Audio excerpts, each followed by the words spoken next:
Hello everyone, welcome to the channel. आज का जो चैप्टर है वो है बायोडाइवर्सिटी वाला।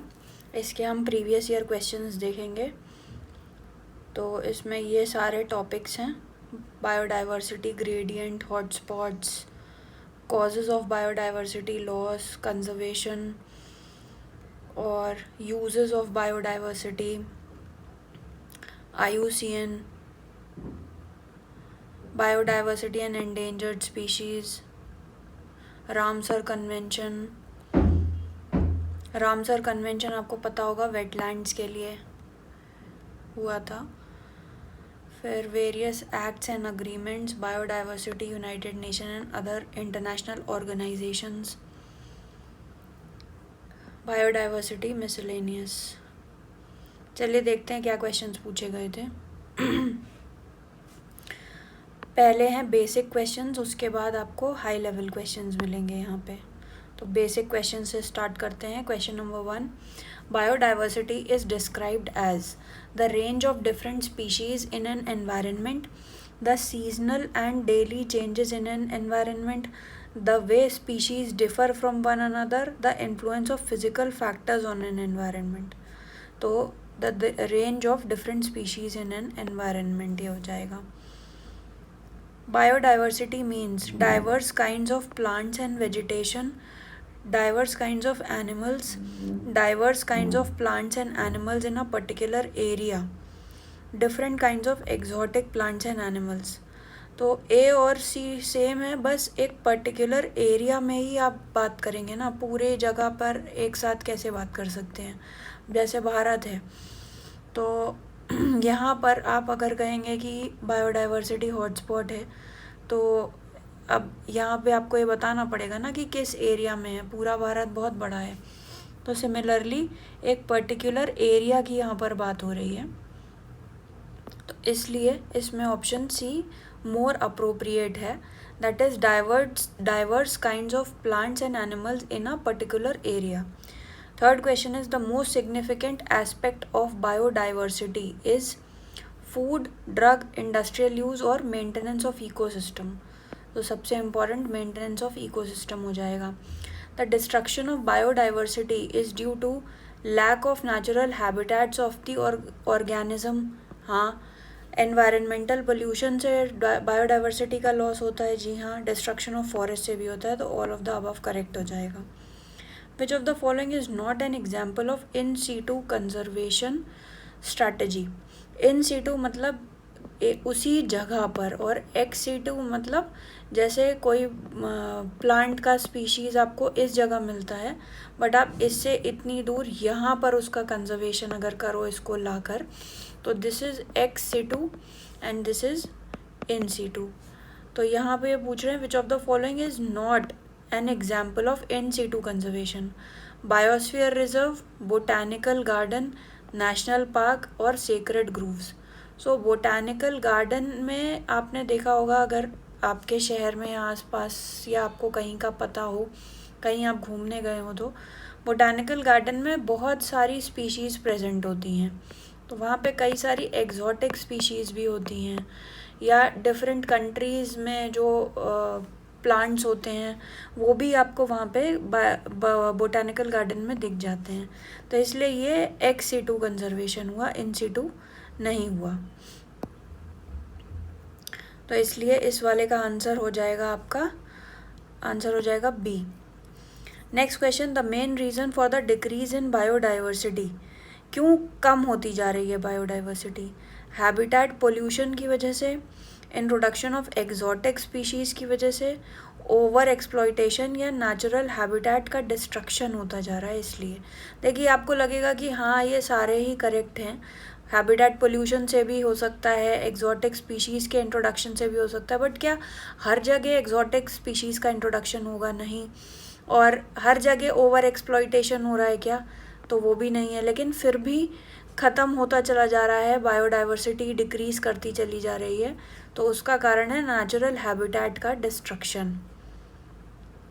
Natural habitat destruction is the main reason for the decrease in biodiversity, as the transformation of the natural areas determines not only the loss of plant species but also a decrease in animal species associated with them.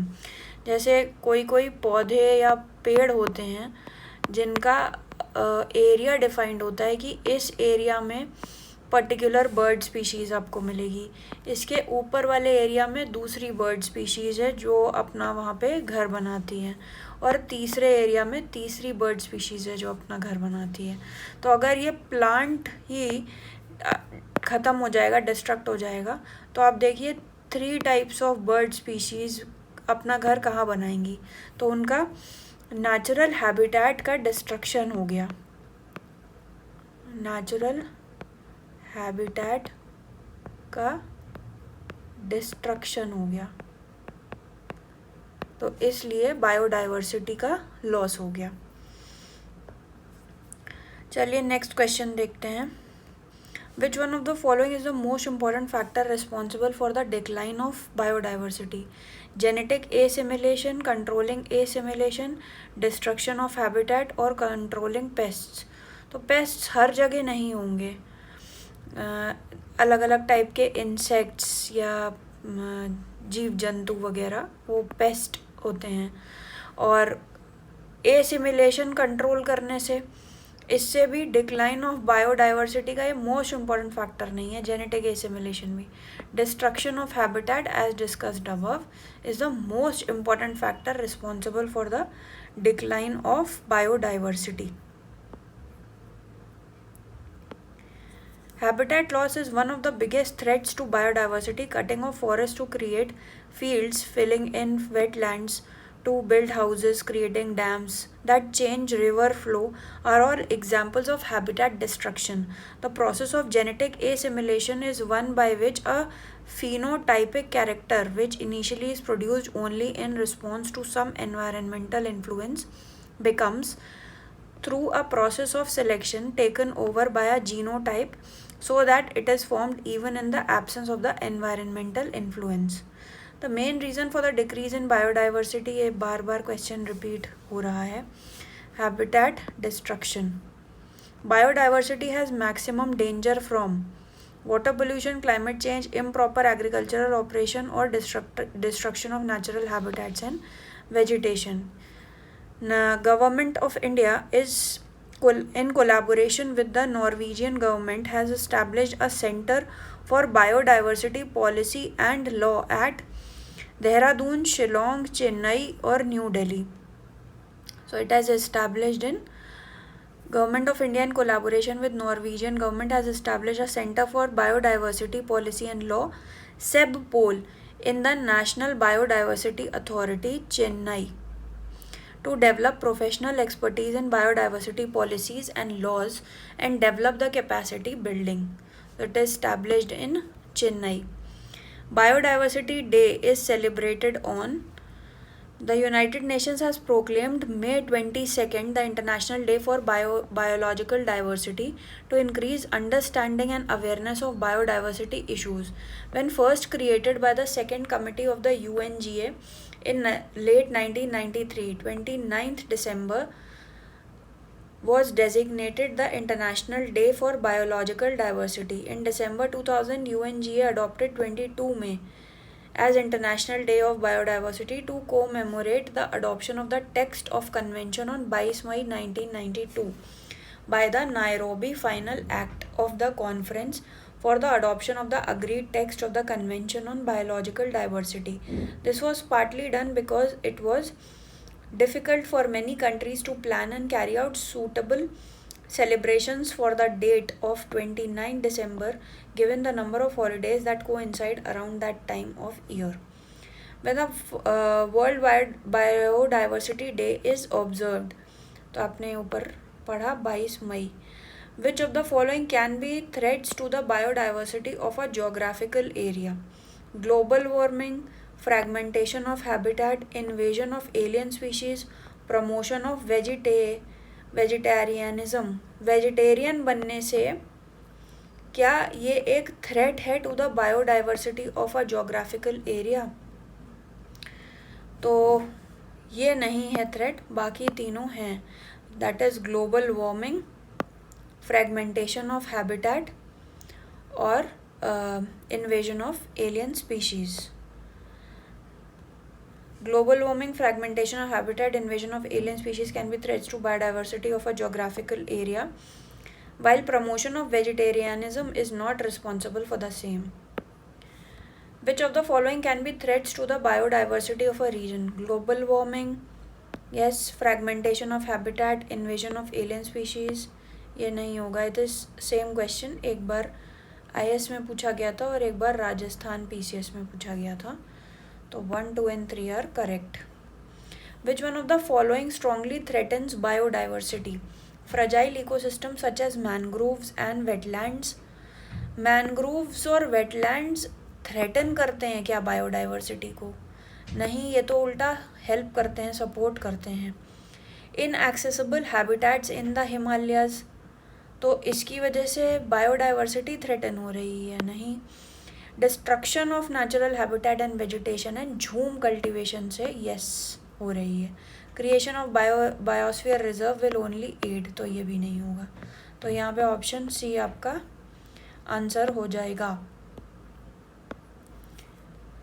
Some of the main threats of biodiversity are human activities and loss of habitat, deforestation, desertification, marine environment, increasing wildlife trade, climate change. The current practice of shifting cultivation or jhum cultivation in eastern and northeastern regions of India is an extravagant and unscientific form of land use. The effects of shifting cultivation are devastating and far-reaching in degrading the environment and ecology of these regions. Next question, 16th. Consider the following regions. Eastern Himalayas. Eastern Himalayas means ये इधर north east वाला जो region है. Eastern Mediterranean region, Mediterranean sea यहाँ पर है, उसका eastern region. And north western Australia, north western Australia ये वाला. Which of the above is are biodiversity hotspot? तो ईस्टर्न मेडिटरेनियन नहीं है, नॉर्थ वेस्टर्न ऑस्ट्रेलिया भी नहीं है, ईस्टर्न हिमालयाज है. Eastern Himalayas is a biodiversity hotspot and it is Mediterranean basin. And south west Australia, south west Australia which are biodiversity hotspots. पूरा Mediterranean basin जो है, यहाँ पे जो कंट्रीज़ हैं जैसे कि स्पेन हो गया और जिनका भी साउथ का डायरेक्शन यहाँ पे छूता है, जैसे कि फ्रांस हो गया, जर्मनी, और आपके अफ्रीका का ऊपर वाला पोर्शन जैसे कि मोरक्को, अल्जीरिया, टूनीशिया और लीबिया, इजिप्ट, इनका अपर पोर्शन जहाँ पे भी मेडिटरेनियन टाइप ऑफ क्लाइमेट पाया जाता है वो है बायोडाइवर्सिटी हॉटस्पॉट. बट इन्होंने नॉर्थ वेस्टर्न ऑस्ट्रेलिया की बात करी है जो कि नहीं है, इसलिए आपका correct answer only 1.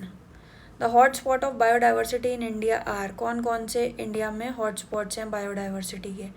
Western Himalayas and eastern Ghat, western Himalayas and Sundarban, eastern Himalayas आपने ऊपर देखा कि ये हैं, एंड वेस्टर्न घाट्स भी हैं. Eastern Himalayas and Silent Valley, Silent valley is in Kerala. So सिर्फ ये नहीं, बट हाँ साइलेंट वैली थोड़ा अंदर भी पड़ता है. यहाँ पे वेस्टर्न घाट्स की बात कर रहे हैं. According to Conservation International at present there are 36 biodiversity rich areas in the world. World में कितने हैं? 36. और इंडिया में कितने हैं? That have been qualified as hotspot which represent just 2.5% of the earth's land surface but support over 50% of the world's endemic plant species and nearly 43% of bird, mammal, reptile, amphibian species as endemics. India has 4 biodiversity hotspots, namely Himalaya, Indo-Burma, that is northeastern India, and Andaman Islands, Sundaland, that is Nicobar Islands, and Western Ghats and Sri Lanka. Which of the following is considered a hotspot of biodiversity in India? Aravali, Eastern Ghats, Indo-Gangetic Plain, Western Ghats is considered. अभी आपने ऊपर देखा. Consider the following statements. Biodiversity hotspots are located only in tropical regions. ये statement क्या correct है?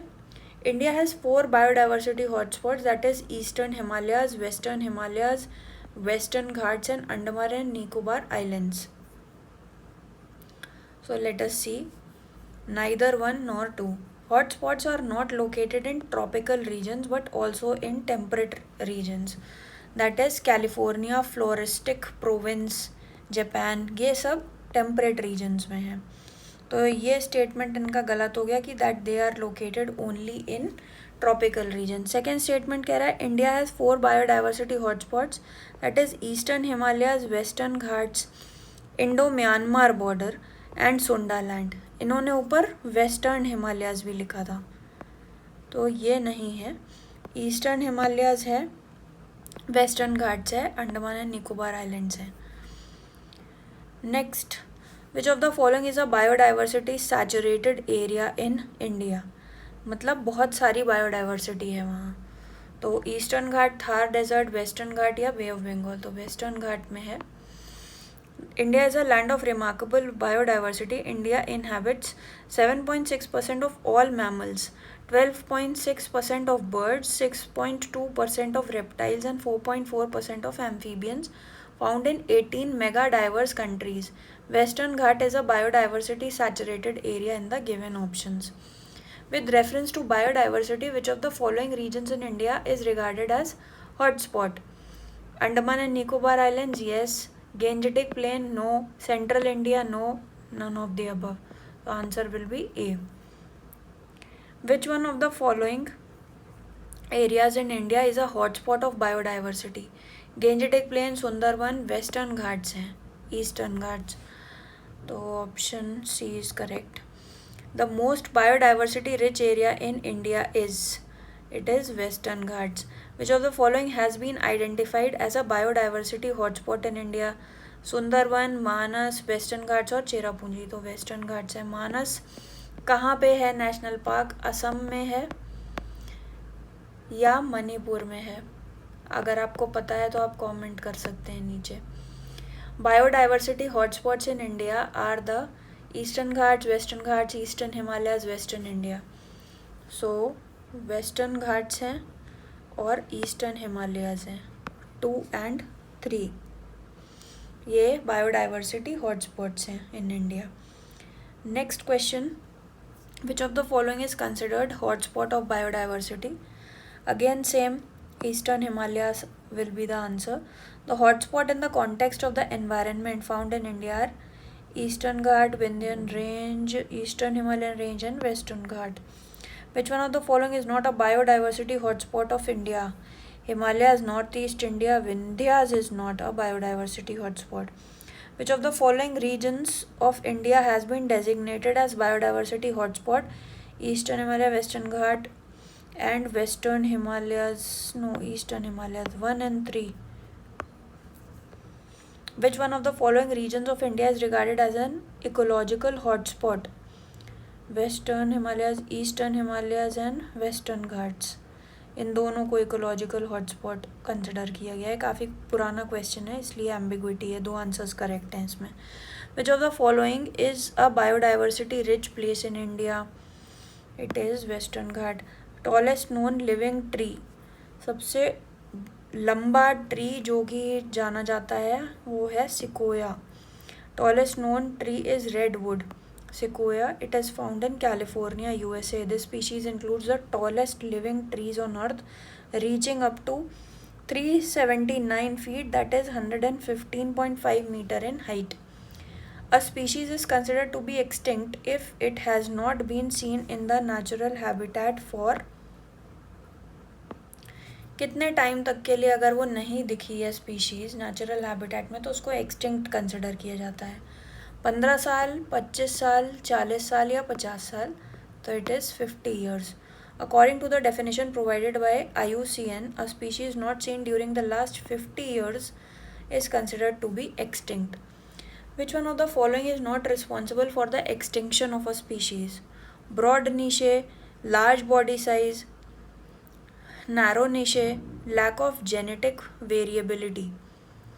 तो इसमें से किसे भी रिस्पॉन्सिबल नहीं समझा जाता है एक्सटिंक्शन ऑफ स्पीशीज़ के लिए. अगर बड़ी जगह होगी, उनका बड़ा निशे होगा या उनका बड़ा योगदान होगा किसी इकोसिस्टम में, तो उसको एक फैक्टर नहीं समझा जाएगा कि स्पीशीज़ एक्सटिंक्ट कर जाएगी. In ecology, the term niche describes the role of an organism which it plays in a community. A species' niche encompasses both the physical and environmental conditions it requires, like temperature or terrain, and the interaction it has with other species like predation or competition. In general, species that have narrow or limited niche are considered to be specialist species. Koalas, which feed only on leaves from eucalyptus trees in Australia, are an example of a specialist species. Species with broader niches like coyotes or raccoons are considered generalist. कि जो मिला खा लिया, ऐसा नहीं है कि खाएंगे तो सिर्फ यूकेलिप्टस के पत्ते ही खाएंगे, अदरवाइज भूखे मर जाएंगे. तो कोआलास जो हैं ऑस्ट्रेलिया के, उनकी ये कंडीशन है कि वो सिर्फ यूकेलिप्टस के लीव्स पर ही थ्राइव करते हैं. ये ऑस्ट्रेलिया में पाए जाते हैं. तो ऐसा नहीं है. और जो ज़्यादा ब्रॉडर निशेज़ में जिनके निशेज़ हैं ब्रॉडर, तो वो कोयोटेज हैं और रकून्स हैं. तो उनको हम ये नहीं मानेंगे कि उनकी एक्सटिंक्शन हो जाएगी. आई होप आपको समझ में आया हो. India aims to achieve land degradation neutrality by the year 2030. India aims to achieve land degradation neutrality by the year 2030. LDN represents a paradigm shift in land management policies and practices. It is a unique approach that counterbalances the expected loss of productive land with the recovery of degraded areas. The Red Data Books, published by the International Union for Conservation of Nature and Natural Resources, contains list of endemic plant and animal species present in the biodiversity hotspot. No. Threatened plant and animal species. Yes. Protected sites for conservation of nature and natural resources. Next question number 37. Organization related to Red Data Book or Red List is IUCN. Red Data Book is published by IUCN. Endangered species are listed in Red Data Book. Red Data Book contains data of endangered species, exotic nahi. Red Data Book provides data on red flower plants, red color, endangered plants and animals. देखिए same question है, इसलिए मैं जल्दी skip कर रही हूँ. आपको कहीं डाउट हो तो आप कमेंट्स में पूछ सकते हैं. Red data book is concerned with facts about biodiversity, organisation, animals facing the danger, illegal hunting of organisms and animals facing the danger of extinction. Which one of the following groups of animals belongs to the category of endangered species? Great Indian bustard, musk deer, red panda and Asiatic wild ass. Yes. Kashmiri stag, चीतल, blue bull, great Indian bustard. चीतल और blue bull उतना आप नहीं सुनते हैं, ये सारे सुनते हैं. Great Indian bustard, musk deer, red panda and Asiatic wild ass. Next, which one of the following Indian birds is a highly endangered species? Great Indian bustard. Which one of the following is not correctly matched? Golden langur endangered, desert cat endangered, hoolock gibbon endangered और Asiatic wild dog. Dhole यही होते हैं क्या? Asiatic wild dog. आपको पता हो तो comment करके बताइए. Threatened, let's see. According to ENVIS centre for faunal diversity hosted by Zoological Survey of India, sponsored by ministry MOEFF, MOEFCC, Ministry of Environment, Forest and Climate Change.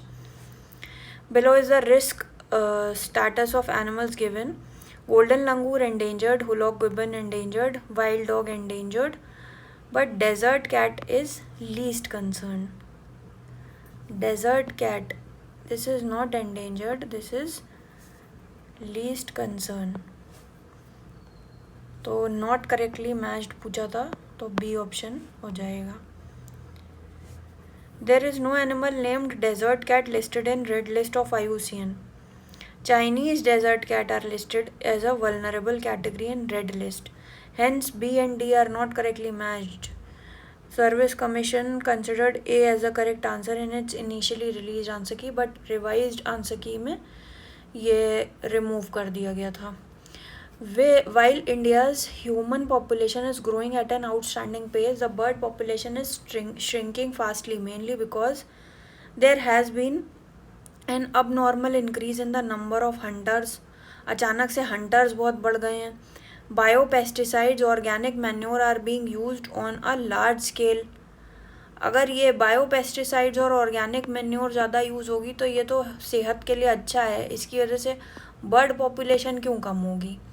और अचानक से एकदम से अब हंटर गैदरर्स तो नहीं रहे हैं भाई इंडिया में इतने.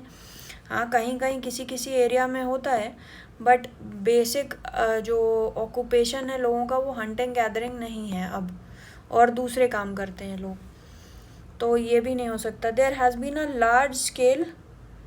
Large scale reduction in the habitats of the birds. हाँ, उनके घर जहाँ पे होते थे उसका रिडक्शन हो गया है. जैसे आप डिफॉरेस्टेशन वगैरह करते हो, मैंने आपको ऊपर भी बताया था, एक पेड़ है अब इतना बड़ा है तो इसमें एरियाज डिमार्केटेड हैं कि इस एरिया में कौन सी स्पीशीज़ अपना घर बनाएगी बर्ड्स की, इस एरिया में दूसरी स्पीशीज़ बनाएगी, और इस एरिया में कोई थर्ड स्पीशीज़ अपना घर बनाएगी. तो different areas are demarcated like 1, 2 and 3. अब आपने क्या किया कि ये पेड़ ही नष्ट कर दिया, काट दिया, डिफॉरेस्टेशन कर दिया. तो इसकी वजह से क्या हुआ कि हैबिटेट लॉस हो गया. तो large scale reduction in the habitat of the birds, ये एक कारण है. There has been large scale use of pesticides, chemical fertilisers and mosquito repellents. Yes, ये भी एक कारण है. बहुत ही हाई ग्रेड के पेस्टिसाइड्स, केमिकल फर्टिलाइजर्स और मॉस्किटो रिपेलेंट्स यूज़ करते हैं, जिससे कि बुरा असर पड़ता है जैव विविधता पर और दस बर्ड्स पर भी. तो इसलिए 3 and 4 करेक्ट हो जाएगा यहाँ पे.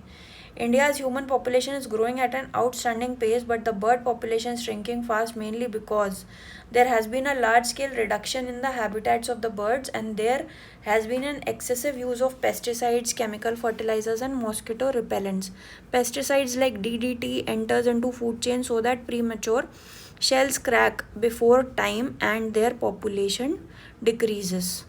क्या होता है, जो बर्ड्स के जो एग होते हैं तो DDT का छिड़काव करने से टाइम से पहले इसमें एग्स में क्रैक्स आ जाते हैं, जिसकी वजह से जो एम्ब्रियो डेवलपमेंट होना चाहिए वो प्रॉपरली नहीं हो पाता है. तो ये इनका सर्वाइवल रेट बहुत कम हो जाता है, तो जिसकी वजह से ये प्रॉब्लम है. और ये क्वेश्चन भी 2001 का है, तो ये आइडेंटिफाई कर लिया गया था ऑलमोस्ट 24-25 साल पहले. Which of the following is not a reason for the loss of biodiversity in Uttarakhand. Not a reason पूछ रहे हैं. Expansion of roads होगा, urbanization yes. Afforestation of barren land, जिससे कैसे खराबी होगी, तो ये not the reason है. Extension of agriculture, इससे भी होगा.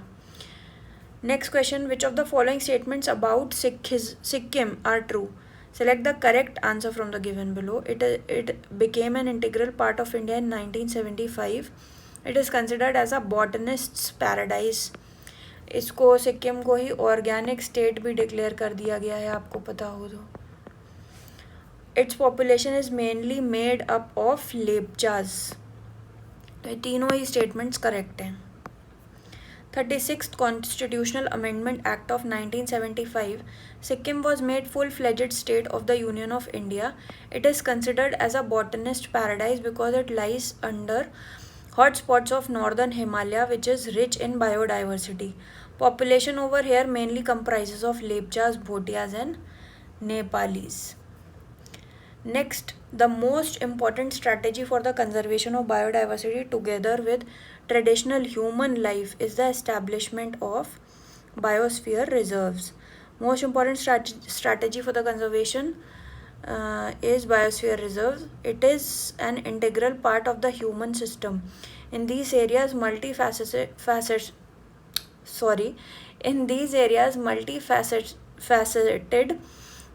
development of ecosystem is given prominence.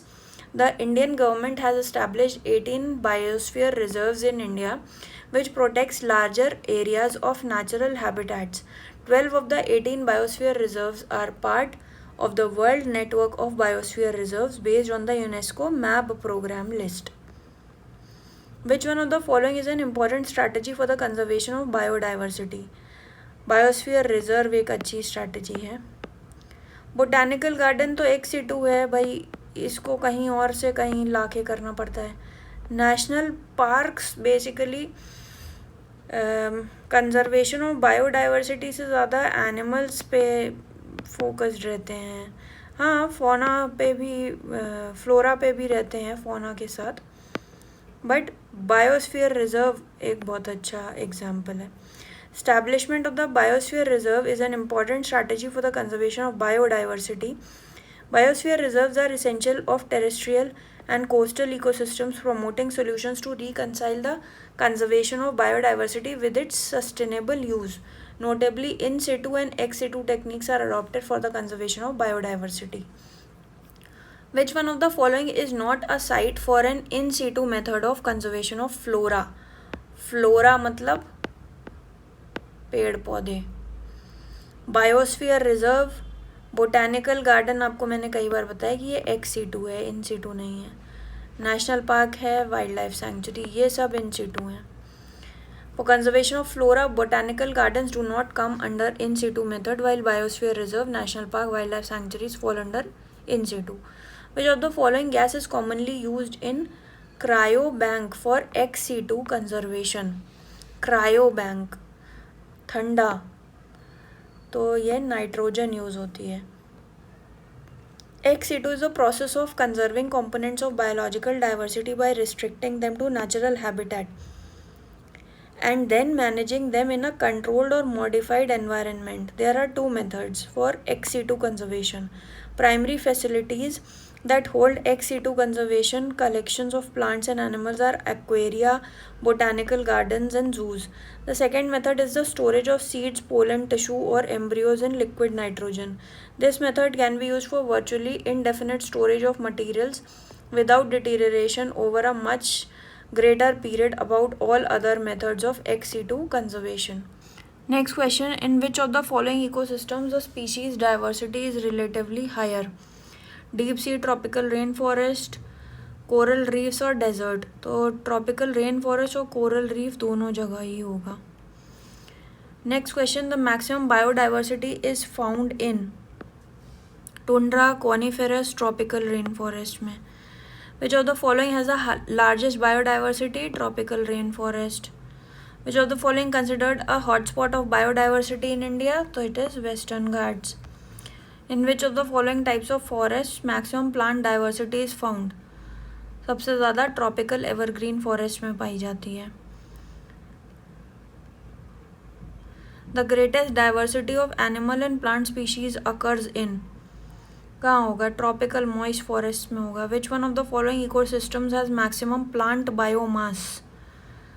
सबसे ज़्यादा प्लांट बायोमास कहाँ होगा? ट्रॉपिकल डेसिडुअस फॉरेस्ट में, ट्रॉपिकल रेन फॉरेस्ट में, ट्रॉपिकल टेम्परेट डेसिडुअस फॉरेस्ट या डेजर्ट श्रब्स में. तो ये इनके हिसाब से होगा ट्रॉपिकल रेन फॉरेस्ट में maximum plant biomass. They harbour more than half of the world's plants and animals. Biodiversity changes occur increases towards the equator. Equator की तरफ आप जैसे जैसे आते हो तो क्या बायोडाइवर्सिटी बढ़ती है? तो हाँ, बढ़ती है. डिक्रीजेस टूवर्ड्स इक्वेटर, नहीं. Remains unchanged throughout the earth, जी नहीं. इंक्रीजेस टूवर्ड्स द पोल, यहाँ पे कैसे बायोडाइवर्सिटी बढ़ेगी, नहीं. ए करेक्ट हो जाएगा. Richest biodiversity is found in the Silent Valley, valley of flowers, Kashmir valley या Surma valley. So Silent Valley, this is in Kerala. Richest biodiversity is found in Silent Valley in Kerala. It is located in Palakkad district of Kerala, India. Silent Valley is rectangular, 12 kilometers from north to south and 7 kilometers from east to west. 12 kilometers है north to south और यहाँ पे 7 kilometers east to west. It is located between 11 degrees 3 minutes to 11:13 and this longitude. It is a part of Western Ghats. Silent Valley is located in Kerala. Okay, 2008 में, उसके पहले 11, 5 और 3 में ये question आ चुका है. Which one of the following states is related to Silent Valley project? Kerala. Valley of flowers is situated in Uttarakhand, ये आपको याद रखना पड़ेगा. वैली ऑफ फ्लावर्स और साइलेंट वैली में कंफ्यूज मत होइए. Valley of flowers is in Uttarakhand where silent valley is in Kerala. Which of the following wetlands are designed as Ramsar sites, इसमें से कौन सा रामसर साइट्स हैं? तो चिल्का लेक है, Wular lake, Keoladeo and Loktak lake, सभी हैं. कौन कौन से हैं रामसर साइट्स? तो देख लीजिए. अष्टमुडी केरला में है, Bhitarkanika Orissa, Bhoj wetlands in Madhya Pradesh, Chandratal in Himachal Pradesh, Chilka Orissa, Deepor Beel in Assam, East Calcutta wetlands in West Bengal, Harike lake in Punjab, Hokera Jammu and Kashmir, Kanjli in Punjab, Keoladeo Ghana in Rajasthan, Kolleru in Andhra Pradesh, Nal Sarovar bird sanctuary in Gujarat, Point Calimere in Tamil Nadu, Loktak lake Manipur, Pong dam lake Himachal Pradesh, Renuka Himachal Pradesh, Ropar Punjab, Rudrasagar Tripura, Sambhar lake Rajasthan, Sasthamkotta in Kerala, Surinsar Mansar Jammu and Kashmir, Tsomoriri अब ये लद्दाख में है, जम्मू एंड कश्मीर में नहीं, Vembanad Kol wetland Kerala, upper Ganga river Uttar Pradesh, Wular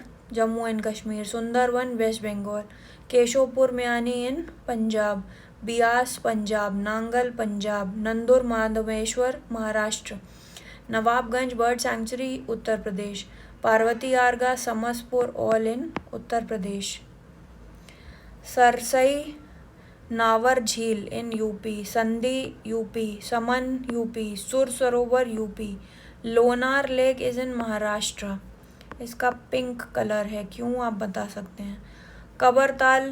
कवरताल cover झील oxbow lake है, ये बिहार में है. असन उत्तराखंड में है.